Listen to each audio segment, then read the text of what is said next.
1914년 7월 28일 오스트리아 사라예보에서 울려 퍼진 한 발의 총성은 곧 유럽 전체를 전쟁의 소용돌이에 빠뜨리는 세계 제1차 대전의 도화선이 되었습니다. 세계 1차 대전에서 독일은 상국 동맹으로 참전하였으나 패전국이 되었습니다. 그 결과 베르사유 조약에 따라 막대한 배상금이 부과되었고 결국 국가의 경제는 파탄나고 국민들은 좌절과 실패감에 젖어 정부를 향한 원망과 불만이 폭발하는 그런 상황 가운데 있게 되었습니다. 이런 가운데 1919년 1월 안톤 드렉슬러라고 하는 미넨의 한 작은 자물쇠 장인이 독일 노동자장이라고 하는 그러한 아주 작은 정치 서클 모임을 만들게 되었습니다. 그리고 그해 9월 독일군 하사관은 이 독일 노동자당의 초청을 받고 당에 입당을 하게 됩니다. 1920년 4월 독일 노동자당은 국가사회주의 독일 노동자당이라고 당명을 바꾸게 되고 당의 선전을 담당하였던 이 하사관은 탁월한 선전 능력을 바탕으로 조직을 장악하게 되고 1921년 7월 당권을 장악하며 1923년 11월 8일 무장 돌격대 600명과 함께 미넨의 맥주홀에 난입하여 극우 혁명 정권을 수립하려고 하였습니다. 하지만 이 쿠데타는 곧 진압이 되었고 그는 쿠데타 실패에 대한 그 재판을 받게 됩니다. 그는 반역죄로 기소되어 재판을 받게 되는데요. 어느 나라나 마찬가지지만 반역죄는 보통 최고형, 사형 또는 종신형에 처해지게 됩니다. 어찌된 일인지 이 하사관은 재판에서 직접 자신의 죄를, 자신의 무죄함을 변호하였고 이것은 곧 많은 사람들의 공감을 얻어 전국적인 유명세를 얻게 됩니다. 결국 그는 5년의 징역형을 선고받게 되었고 감옥에서 나의 투쟁이라고 하는 책을 집필하게 됩니다. 그리고 판사는 9개월 만에 그를 사면하게 되고 가석방시키게 됩니다. 이후 이 하사관은 전국적인 명성을 얻은 지도자가 되었고 마침내 1932년 총선에서 정권을 잡고 총통의 자리에 오르게 됩니다. 그가 바로 아돌프 히틀러입니다. 1924년 히틀러가 받았던 이 감형, 사형에 해당하는 죄를 지었지만 5년 이내 형벌을 받고 그마저도 9개월 만에 이 받은 감형과 사면은 역사상 최악의 사면으로 기록이 되고 만일 그가 사면받지 못했다고 한다면 아마 독일과 세계 역사는 달라졌을 것이라고 하는 것이 역사학자들의 평가인 것입니다. 우리나라 헌법 79조는 이렇게 기록하고 있습니다. 명시되어 있습니다. 대통령은 법률이 정한 바에 의하여 사면 또는 감형 또는 복권을 명할 수 있다. 일반 사면을 명하려면 국회의 동의를 얻어야 한다. 사면, 감형 및 복권에 관한 사항은 법률로 정한다. 사면이라고 하는 것은요, 죄를 면해주는 것입니다. 형벌을 면해주는 것이 사면인 것입니다. 인류가 집단 생활, 공동체 생활을 한 이래로 이 사면이라고 하는 것은 통치권자, 최고 지도자의 고유한 권한이었습니다. 누군가의 죄를 용서하고 그 형벌을 면해준다는 것은 주권자만이 가질 수 있는 유일무이한 권력이었고 사면을 받는 자는 어쩌면 가장 큰 혜택을 받은 사람이라고 할 수가 있습니다. 오늘 읽은 본문의 말씀은 예수님께서 공생의 3년 가운데에 비교적 초기라고 할 수 있는 이 시기에 있었던 사건을 기록하고 있습니다. 예수님께서는 요단강에서 세례요한에게 세례를 받으시고 베드로와 안드레 그리고 요한을 비롯한 몇 명의 제자들을 부르시며 메시아로서의 사역을 시작하시게 됩니다. 예수님은 제자들과 함께 가나 혼인잔치에서 기적을 행하시고 난 뒤에 내가 그리스도라고 하는 사실을 보여주십니다. 이후 갈릴리를 중심으로 여러 지역들을 다니시면서 예루살렘을 가시기도 하시고 여러 지역들을 방문하시면서 많은 병자를 고치시고 귀신을 쫓아내시고 천국 복음을 선포하시면서 회개할 것을 백성들에게 촉구하셨습니다. 그렇게 1년쯤 사역을 하시게 되자 점점 많은 사람들이 예수님을 따르게 되고 예수님은 가는 곳마다 환영을 받으시는 사람들의 존경과 환영을 받는 스타의 반열에 오르시게 됩니다. 예수님의 인기가 올라가게 되자 당시 백성들의 민심을 잡고 있던 대제사장과 서기관들 그리고 바리새인들은 이 예수라고 하는 사람이 누구인가? 과연 그의 존재가 무엇인가에 대해 궁금증을 가지며 예수님에 대해 주목하고 관심을 가지게 되었습니다. 이것은 당연한 일입니다. 변방이긴 하지만 이 갈릴리라는 곳에서 선풍적인 인기를 끌고 많은 사람들의 입에 오르내리면서 랍비라고 불리기도 하고 선지자라고도 불리고 많은 사람들이 그 주변에 모여들고 있는 이 예수라고 하는 사람. 성경이 이렇게 기록하고 있죠. 모든 사람이 두려워하여 하나님께 영광을 돌려 이르되 큰 선지자가 우리 가운데 일어나셨다 하고 또 하나님께서 자기 백성을 돌보셨다 하더라. 예수에 대한 이 소문이 온 유대와 사방에 두루 퍼지니라. 예수에 대한 소문이 온 유대와 사방에 두루 퍼지게 되었습니다. 이것은 일반 백성들뿐만 아니라 당시 백성들의 가장 큰 존경을 받았던 종교 지도자인 세례 요한까지도 예수님에 대한 이야기를 듣게 됩니다. 비록 세례 요한은 예수님께 세례를 베풀었으나 예수님에 대한 명확한, 정확한 그런 확신과 이해가 없었습니다. 그러기에 세례 요한은 예수님에 대한 소문이 들리게 되자 제자들을 보내어 예수님이 누구이신지에 대해 물어보게 됩니다. 예수님이 누구이신지에 대해서 확실히 알고 싶었습니다. 요한이 그 제자 중 둘을 불러 주께 보내어 이르되 오실 그이가 당신이오니이까 우리가 다른 이를 기다리겠습니까?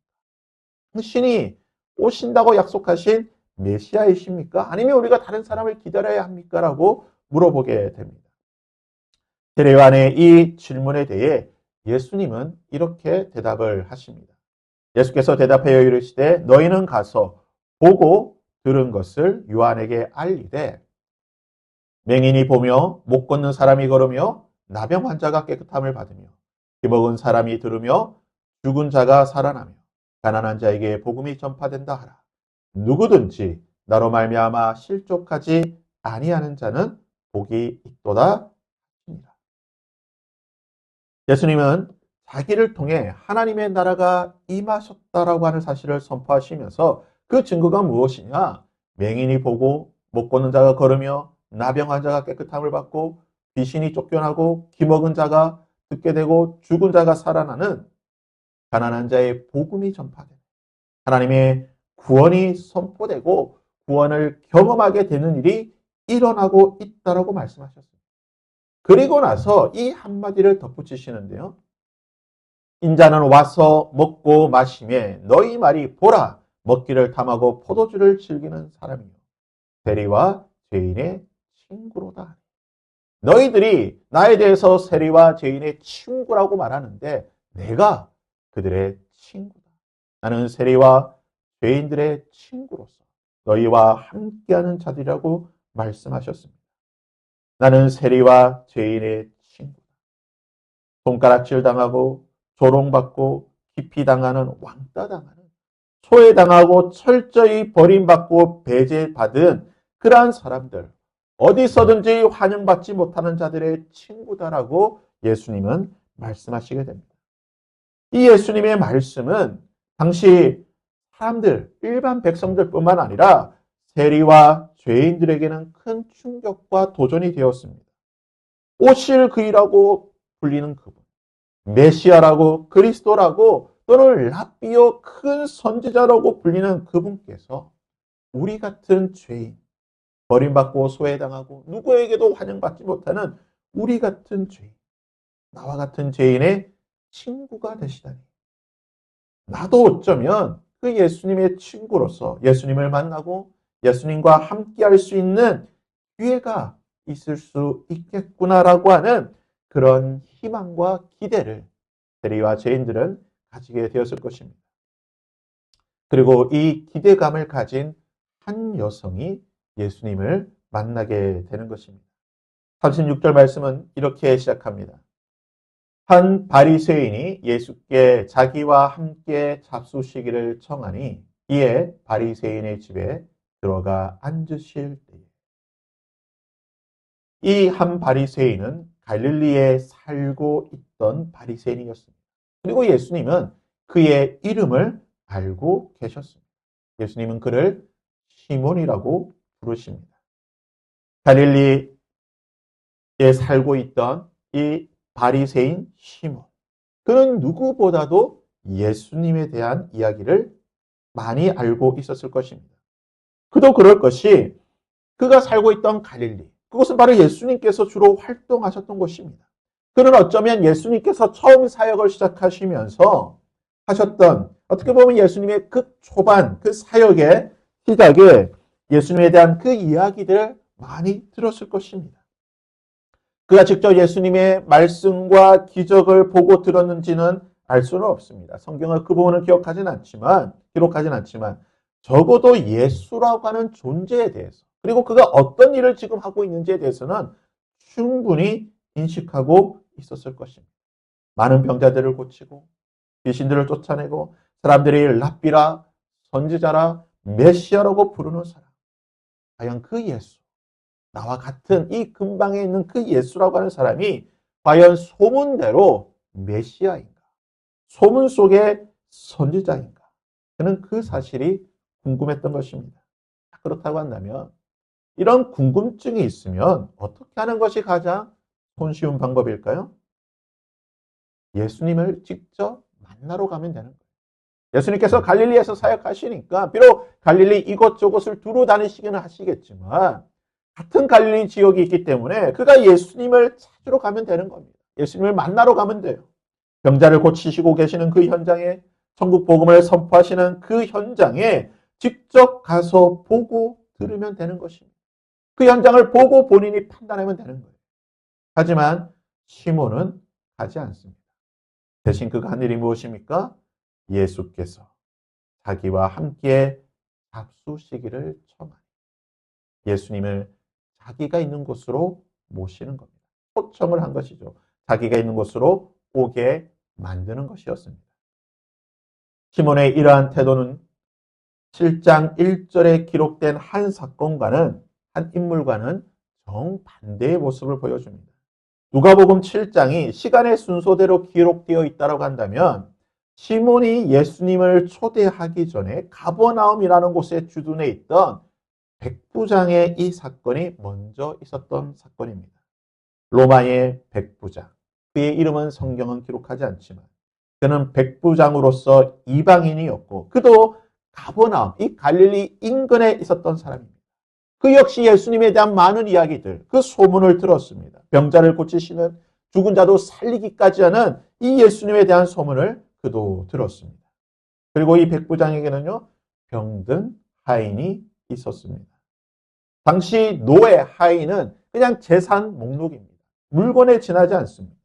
그러나 많은 사람들이 물건으로 취급하였던 하나의 소모품으로 취급하였던 이 하인을 백부장은 인격적인 존재로 대우하였습니다. 그러기에 성경은 이렇게 표현하고 있습니다. 어떤 백부장의 사랑하는 종이 병들어 죽게 되었습니다. 백부장은 자신의 하인을 사랑하는 인격적인 존재로 대우하는 사람이었습니다. 그는 병들어 죽게 된 하인을 위해 예수님께서 자신의 이 하인, 이 종을 고쳐주시기를 요청하게 됩니다.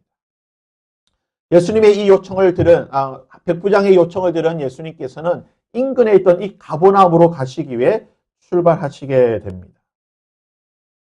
예수께서 함께 가실새 이에 그 집이 멀지 아니하여 백부장이 벗들을 보내어 이르되 주여 수고하지 마옵소서. 내 집에 들어오심을 나는 감당하지 못하겠나이다. 예수님께서 오신다는 이야기를 듣게 되자 그는 급히 자신의 친구들을 보내어 예수님께서 오시는 것을 만류하는 것입니다. 그러면서 하는 말이 무엇입니까? 그러므로 내가 주께 나아가기도 감당하지 못할 줄을 알았나이다. 말씀만 하사 내 하인을 낫게 하소서. 나도 남의 수하에 든 사람이요 내 아래에도 병사가 있으니 이더러 가라 하면 가고 저더러 오라 하면 오고 내 종도로 이것을 하라 하면 하나이다. 예수께서 들으시고 그를 놀랍게 여겨 돌이키사 따르는 무리에게 이르시되 내가 너희에게 이르노니 이스라엘 중에서도 이만한 믿음은 만나보지 못하였노라. 로마의 백부장. 그는 잔혹하기로 유명한 로마 군대의 백부장이었습니다. 그것도 이방인입니다. 하지만 그는 사랑과 겸손의 사람이요 믿음의 사람이었습니다. 예수께서 그의 이 반응을 보시고 그의 말을 들으시고 놀랍게 여기시며 그의 믿음을 인정해 주셨습니다. 이스라엘 중에서도 이만한 믿음을 만나보지 못해요. 너희 모든 하나님의 백성이라고 자처하는 사랑하는 너희들 중에서도 이만한 믿음을 내가 보지 못하였다. 그의 겸손한 이 사랑의 마음 예수님께서는 믿음으로 받아주셨던 것입니다. 겸손한 사랑의 사람 이 백부장과 분명한 대비를 이루는 사람이 바로 바리새인 시몬인 것입니다. 그는 교만하고 무정한 사람이었습니다. 그런 예수님을 자신에게로 오게 만들었습니다. 예수님을 식사의 자리에 초대하였습니다. 그러나 이 식사의 자리는 예수님을 초대해서 예수님과 교제하고 예수님을 인격적으로 만남을 그 사귐을 위해서 부르는 초대의 자리가 아니었던 것입니다. 그는 이 식사를 핑계로 예수님이 누구인가? 예수를 청한 바리새인이 그것을 보고 마음에 이르되 이 사람이 만일 선지자라. 그가 선지자인가? 많은 사람들이 칭송하듯 그는 하나님의 선지자인가? 그리스도인가? 메시아인가? 랍비인가? 이 사실을 알기 위해 소문대로 그는 어떤 사람인가 알기 위해 그는 예수님을 초대한 것입니다. 하지만 그는 교만한 사람입니다. 예수님을 초대하였음에도 불구하고 예수님을 손님으로 대한 것이 아닙니다. 마치 아랫사람, 내 말에 따라 움직이는 아랫사람 대하듯 예수님을 대하게 되는 것입니다. 요즘 성도들은 가정신방을 거의 받지 않죠. 예전에는 참 가정신방을 자주 했는데요. 목사님이 신방을 하게 되면 그 가정은 참 비상이 걸리죠. 대청소를 하고 집안 구석구석 청소를 다 하고 손님 맞을 준비를 하게 됩니다. 그래서 어떤 불신 남편들 또는 어떤 남편들은 은근히 목사님이 신방 오기를 기대하는 분들도 계십니다. 왜냐? 목사님이 신방 오면 아내가 그동안 청소하지 않았던 거 대청소를 하고 집안이 깨끗해지니까 은근히 이런 신방을 기대하는 분도 계셨다고 합니다. 목사님이 신방 오시면 손님을 오시게 되면 어떻게 합니까? 청소도 하고 차와 다가와 식사를 창석껏 준비해서 맞이하게 되는 것입니다. 어느 나라 어느 문화든 손님이 방문하게 되면요 정성껏 준비하고 모시는 것이 인지상정의 예인 것입니다. 의전이라고 하죠. 얼마 전 트럼프 대통령이 우리나라에 국빈 방문하였습니다. 트럼프의 그 에어포스 원 비행기가 김해 공항에 착륙하는 순간부터 그가 이륙해서 떠나는 그날까지 아마 우리나라 방문했던 모든 지도자를 통틀어서 가장 극진한 대우를 했던 것으로 알려져 있습니다. 역대 최고 수준의 의전을 했습니다. 그것이 트럼프의 마음을 움직였다라고 합니다. 시몬은 예수님을 초대했습니다. 그렇다면 예수님을 손님으로서 그에 합당한 대우를 해야 되는 것입니다. 다른 것은 차치하더라도 예수님께서 오시면 환영의 입맞춤을 맞춰야 하는 것입니다. 예수님께서 오시면 그 많은 먼지를 밟고 오셨던 그 발을 씻을 수 있는 물을 준비하고 그 발을 닦을 수 있는 수건을 준비해 두어야 하는 것입니다. 예수님께서 식사의 자리에 앉으시면 존귀한 자로서 그날의 가장 중요한 손님으로서의 그 예를 표하기 위해 그 머리에 그 몸에 향유와 감람유를 부으며 존귀한 예를 표해야 되는 것입니다. 이것은 예수님이 특별하시기 때문에 하는 것이 아닙니다.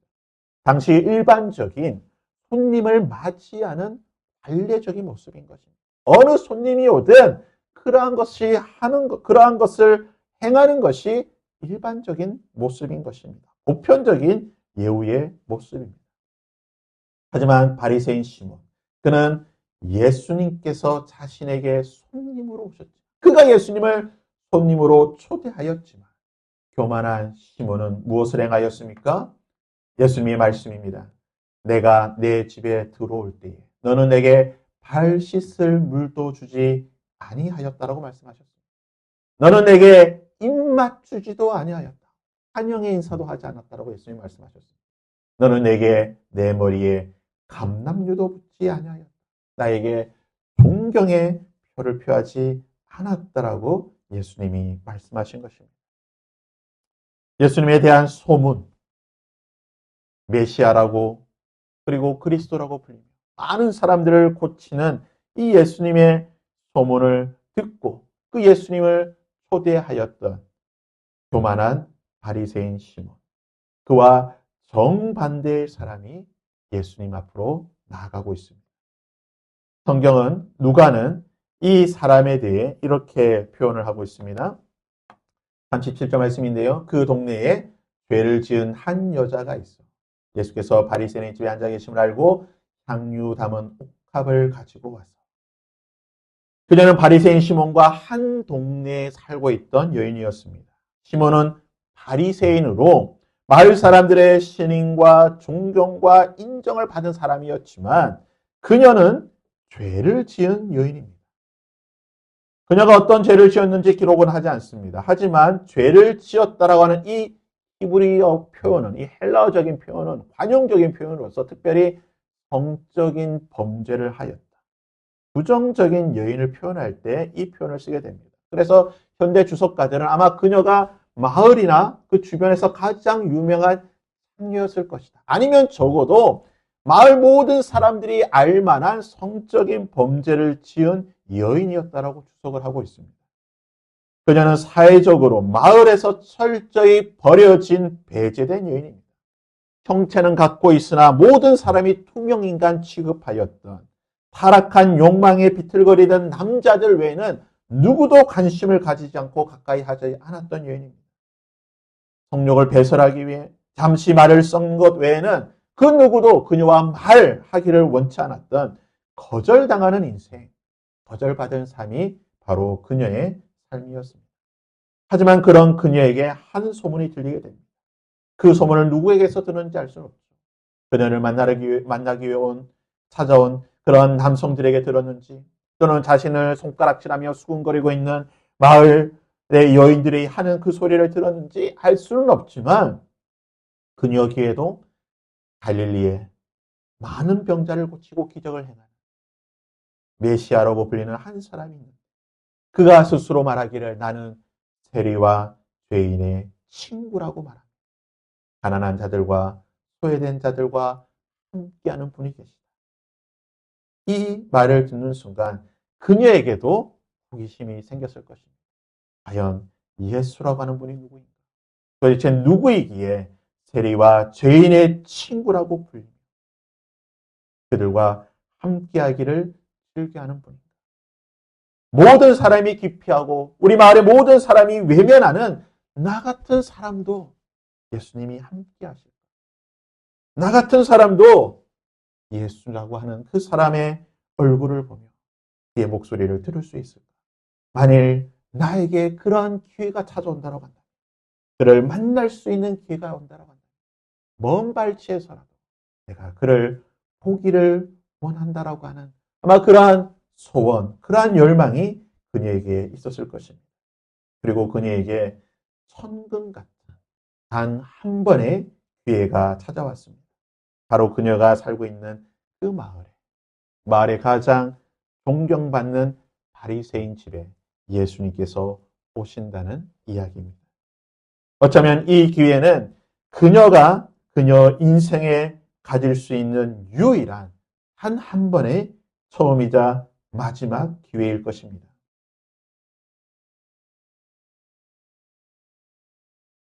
마을의 모든 사람들이 다 알고 있는, 그래서 마을의 가장 유명한 죄인, 나에게 예수님을 만날 수 있는 기회, 단 한 번의 기회가 찾아오게 되자 그녀 역시 예수님을 만나기 위해 준비하며 나가게 됩니다. 마을 밖에서부터 왁작지껄한 소리가 들립니다. 사람들이 모여서 웅성거리며 누군가를 기다리며 보고 있습니다. 그리고 저 멀리 그들 사이로 예수님께서 사람들과 함께 오십니다. 그리고 바리새인 시몬의 집에 예수님께서 들어가십니다. 그는 아마 먼 발치에서 이 모든 모습을 보았을 것입니다.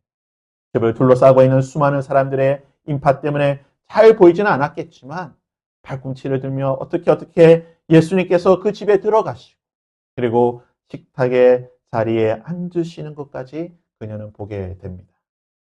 당시 유대인들이 식사하는 이 식탁의 모습, 식사의 문화인데요. 트리클리니움이라고 불리는 이 디귿자 형식으로 생긴 식탁 의자에 비스듬히 누워서 식사를 하는 것이 유대인들의 관습이었습니다. 그리고 이 트리클리니움이라고 불리는 이 장소는 공개된 장소로서 많은 사람들이 그냥 편안하게 누구나 들어오고 볼 수 있는 그러한 장소인 것입니다. 예수님은 모든 사람들이 볼 수 있는 이곳에서 식사를 하고 계시는 것입니다. 예수님께서 마을 입구에서부터 그리고 시몬의 집 이 트리클리니움에 앉으시는 것까지 지켜본 그녀는 갑자기 무언가 생각난 듯 급히 집으로 달려가 손에 무언가를 들고 오게 됩니다. 그것은 그녀가 평생 동안 모은 돈으로 구입한 향유가 담겨있는 옥합입니다. 이 향유의 가격은 크기마다 다르긴 하겠지만 대략적으로 노동자가 1년 동안 모아야 되는, 한 푼도 쓰지 않고 모아야 되는, 아마 그녀는 10년, 20년 생활비를 빼고 근근히 모아야 되는, 아마 20년, 30년의 평생을 모아야 되는 그 돈일 것 같습니다. 그 돈으로 모은 이 향유 같은 옥합을 가지고 와서 침상에 비스듬히 누워 계신 예수님의 그 발 뒤로 가게 되는 것입니다. 아마 그녀가 예수님의 발 뒤에까지 가는 동안 얼마나 많은 어려움이 있었을까. 사람들의 외면, 사람들이 막아서고 그녀가 오는 것을 기피하고 밀쳐내기도 하는 그 수많은 난간을 뚫고 그녀는 예수님의 발 뒤에 서게 되는 것입니다. 예수님의 발 앞에 서게 되자 그녀는 주체할 수 없는 눈물이 흘러내리게 됩니다. 성경은 이렇게 기록하고 있습니다. 예수의 발 뒤로 그 발 곁에 서서 울며 눈물로 그 발을 적시고 자기 머리털로 닦고 그 발에 입 맞추고 향유를 부으니. 헬라 성경에는 울다라는, 우리말로는 그냥 울다라는 표현을 쓰고 있지만 원어적으로 보게 되면요, 이건 단순히 그냥 눈물 한 방울 찔끔 흘리는 또는 그냥 소리 내어서 그냥 흐느끼는 그런 울음소리가 아닙니다. 마치 수도꼭지가 터진 듯 감당할 수 없는, 주체할 수 없는 눈물이 그냥 왈칵 쏟아내는, 그리고 도저히 숨길 수 없는 격정적인 통곡에 가까운 그 울음소리. 바로 그녀는 예수님의 발 앞에 서게 됩니다. 자신조차 감당할 수 없는 그 수많은 통곡과 눈물을 주님 발 앞에 쏟아내고 있는 것입니다. 그리고 그녀는 자신의 뺨에서 흘러내리던 그 눈물이 어느새 예수님의 발을 흥건하게 적시게 됩니다. 먼지와 때로 시커매진 그 예수님의 발, 자신의 눈물로 씻겨내고 그리고 그녀의 머리카락으로 그 예수님의 발을 닦은 뒤 평안의 인사를, 그 화해의 인사를 예수님의 발에 입을 맞춤으로 예수님에게 평안의 인사를 건네는 것입니다. 그리고 예수님의 발 아래에 앉아 준비해온, 자신이 평생 동안 준비하였던, 모아두었던 그 옥합을 깨트려 예수님의 발에 붓고 두 손으로 그 예수님의 발을 움켜잡아 하염없이 눈물을 흘리고 있는 것입니다. 숨죽여 이 모든 모습을 지켜보고 있던 마을 사람들, 그리고 과연 예수님이 선지자인가 메시아인가 여전히 교만한 눈으로 이 모든 상황과 광경을 지켜보고 있던 바리새인 시몬. 그들의 마음 속에는 이 여인을 향한 긍휼과 사랑과 자비의 마음이 아니라 경멸의 눈초리와 경멸의 마음이 있었고, 그것을 용납하고 계신 예수님을 향하여 이런 마음이 있었던 것입니다. 예수를 청한 바리새인이 그것을 보고 마음에 이르되, 이 사람이 만일 선지자라면 자기를 만지는 이 여자가 누구며 어떠한 자 곧 죄인인 줄 알았으리라. 그는 여전히 교만한 마음, 경멸의 눈으로 여인을 대하고 예수님을 향하여 경멸한 마음으로, 그가 과연 선지자인가? 그는 선지자가 아니야. 만일 그가 하나님의 사람 선지자라고 한다면 어떻게 저 죄인이 오는 것을 용납할 수 있고, 어떻게 저 죄인이 자신의 발을 만지는 것을 용납할 수 있는가? 그는 선지자가 아니라고 단정하며 여인과 예수님을 향한 경멸과 차가움의 그 눈초리로 죄 많은 여인과 예수님을 바라보고 있었던 것입니다. 여전히 흐느끼는 여인의 울음소리만 가득한 그 방에 침묵을 깨는 예수님의 말씀이 나옵니다.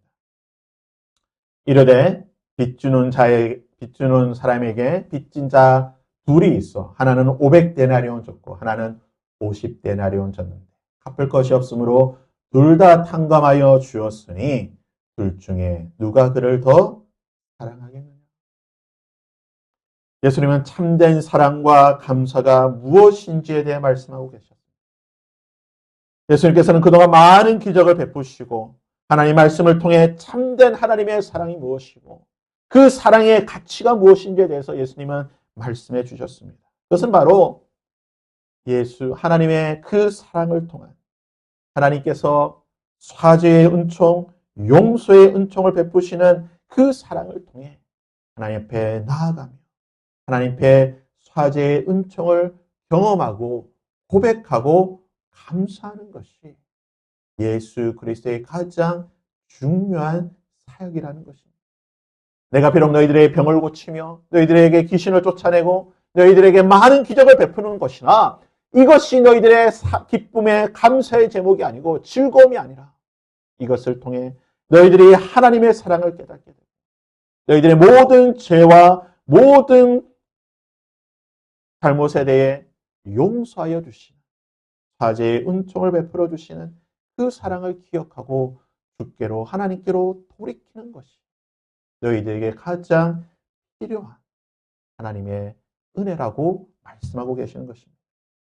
그리고 예수님은 마을의 모든 사람들이 경멸하고 무시하였던 그녀에게 이러한 말씀을 하십니다. 이러므로 내가 내게 말하노니 그의 많은 죄가 사하여졌다. 이는 그의 사랑함이 많음이라. 사함을 받은 일이 적은 자는 적게 사랑하느니라 하시니라. 이에 여자에게 이르시되 내 죄 사함을 받았느니라 하시니라.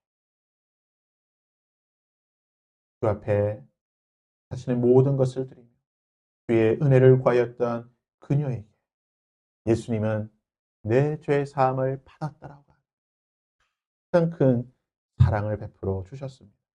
그리고 예수님은 그녀에게 다음과 같이 말씀하십니다. 예수께서 여자에게 이르시되 내 믿음이 너를 구원하였으니 평안히 사죄의 은총으로 말미암아 하나님의 구원이 너에게 임하였으니 더 이상 죄와 두려움 가운데 살아가는 것이 아니라 하나님의 은혜 가운데 평안한 삶을 살기를 주께서 선포하고 계시는 것입니다. 1849년 28세의 한 소설가가 이상적인 사회주의 모임의 일원이었다는 제목으로 체포당하고 재판을 받게 되고 사형을 선고받았습니다. 사형 집행 당일 그는 기둥에 묶여 총살당하기만을 기다리고 있었는데요. 사형 집행 5분 전 급히 누군가 말을 타고 와서 황제의 문서를 보여줍니다. 그 문서에는 이 사람의 죄를 사면한다라고 하는 사면령의 내용이 적혀 있었습니다. 그는 극적으로 죄를 사면받고 사형을 면하고 목숨을 건지게 되었습니다. 그 후 그는 시베리아 수용소에 갇혀서 인고의 시간을 보내며 4년 동안 성경만을 읽으며 삶의 시간을 보내게 됩니다. 그리고 그는 그곳에서 소설을 집필하게 되는데요. 그가 집필한 소설이 바로 죄와 벌, 카라마조프의 형제들 같은 하나님의 사랑과 복음을 기초로 한 소설들을 집필하게 됩니다. 그의 이름이 바로 러시아의 대문호 도스토예프스키입니다. 한 사람이 죄를 용서받고 사면받았을 때에 어떤 위대한 역사를 이루는지를 보게 되는 것입니다. 사랑하는 여러분, 오늘은 추수감사주일입니다. 우리는 추수감사주일이 되면 한 해 동안 무엇을 해서 어떤 열매로 어떤 결과로 하나님께 드려야 될지를 우리는 생각하게 됩니다. 물론 우리가 한 해 동안 성실하게 믿음의 삶을 살고 열심히 노력해서 할 수만 있다고 한다면 성령의 열매, 또한 생명의 열매, 또한 우리의 삶의 여러 결실들을 하나님께 풍성히 올려드리면 얼마나 좋겠습니까? 참으로 귀하고 아름다운 일입니다. 그러나 우리가 이 감사절을 맞아서 우리가 진정으로 감사하고 기억해야 될 것은 우리가 지금 받고 있는 이 가장 큰 은혜와 사랑을 기억하고 감사해야 된다는 것입니다.